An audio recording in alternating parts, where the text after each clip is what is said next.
O cientista político do Centro Universitário e Investigador angolano, Henriques Depende, prepara-se para lançar o livro As Autarquias Locais em Angola, um olhar sobre a descentralização e o desenvolvimento das comunidades locais.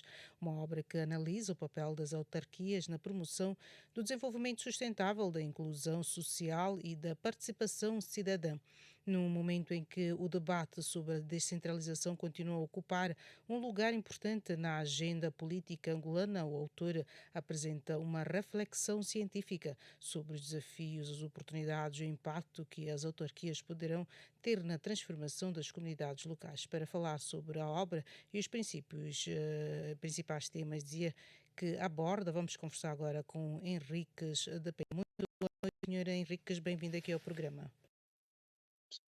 Muito boa noite, senhora jornalista. Agradeço pelo convite que nos foi concedido e a oportunidade que o espaço nos oferece. Sim, doutora. O que é que o motivou a escrever as autarquias locais em Angola e qual é a principal mensagem que pretende transmitir aos leitores? Pois é, a motivação visou essencialmente introduzir uma voz diferenciada dentro dos debates que têm sido feitos em volta das autarquias. Ou seja, nós, apesar de termos as autarquias consagradas desde a Lei Constitucional de 1975 à Constituição de 2010, a discussão quase que ficou meio desaparecida e só foi levantada em 2017 com a eleição do atual presidente da República.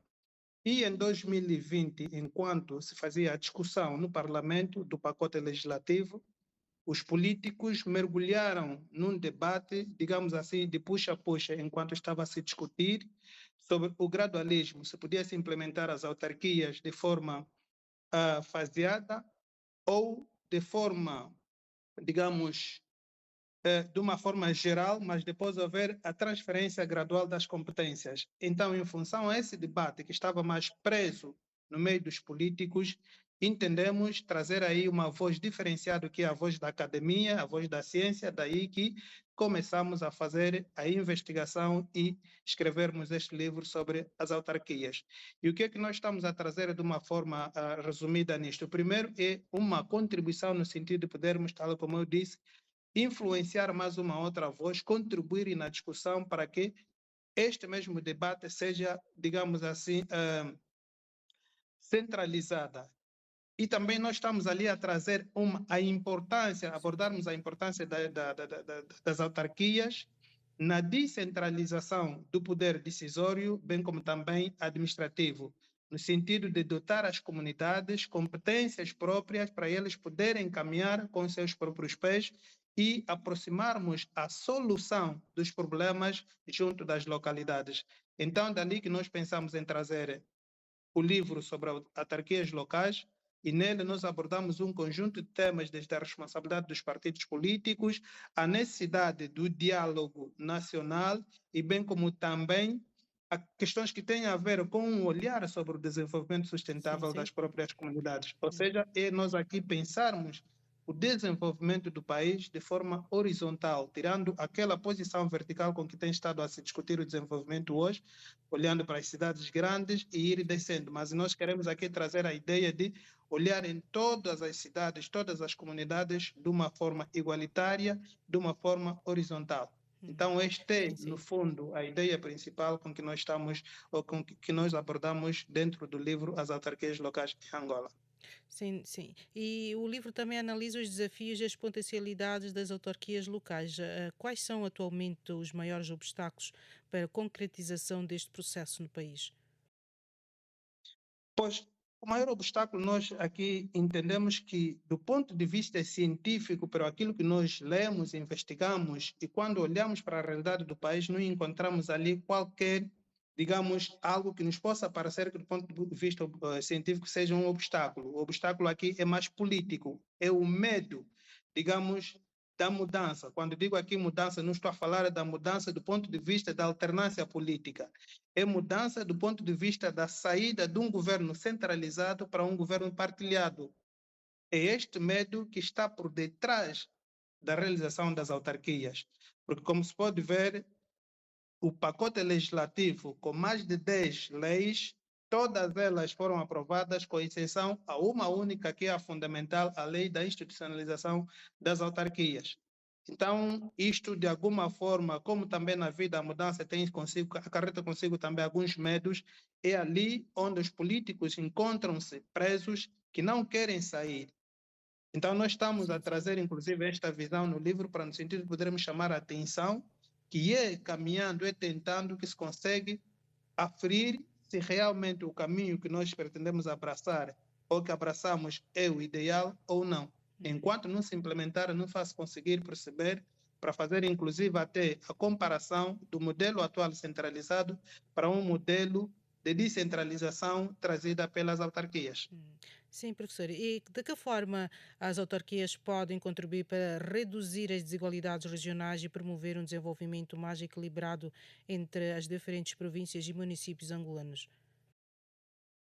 Simples. Primeiro é que as autarquias têm o caráter de aproximar o poder da decisão, como eu dizia, junto das comunidades. Aproximando o poder junto das comunidades, por si só as comunidades poderão identificar os problemas que existem e, entre esses problemas, as prioridades que elas devem atacar e tenha, inclusive, a decisão para não terem que depender mais de uma decisão central que, em algumas vezes, é feita no abstrato. Digo abstrato porque quem não está no local, não vive o problema, dificilmente vai conceber uma solução viável dos problemas que existem, para poder dar resposta aos problemas que existem no local.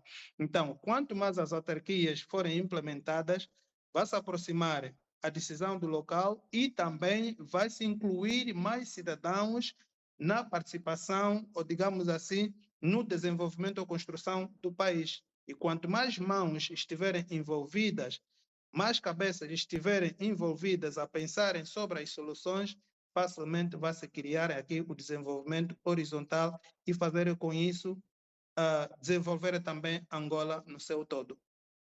Sim, sim. Olhando para o futuro, qual é a sua visão para o processo de descentralização em Angola e que recomendações deixa aos decisores políticos para garantir o sucesso das autarquias locais?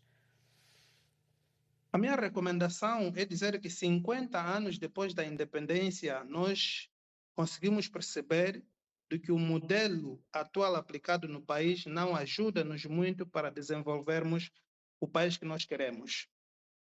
É chegado agora o momento, tal como fomos nos adaptando de outras coisas no passado, desde a independência, desafiamos-nos do Partido Único, em 92 deixamos o Partido Único para multipartidarismo, e assim, inclusive, como nós superamos a guerra para depois, hoje, estarmos no processo da reconciliação e nos vermos como irmãos, também podem os políticos alargarem-se ou libertarem-se dessas amarras do medo e também de egoísmo, digamos assim, também não podemos descurar isso, tentar então uma, digamos, uma outra forma de governação no país, que nesse caso seriam as autarquias, para no sentido de podermos aferir se a descentralização realmente vai ou não ajudar. E quero muito acreditar, por aquilo que a ciência pelo menos aconselha, por aquilo que nós fomos lendo, quero eu acreditar que Angola está em condições de poder viabilizar essas autarquias e com isso então ganhamos o desenvolvimento que todos nós almejamos.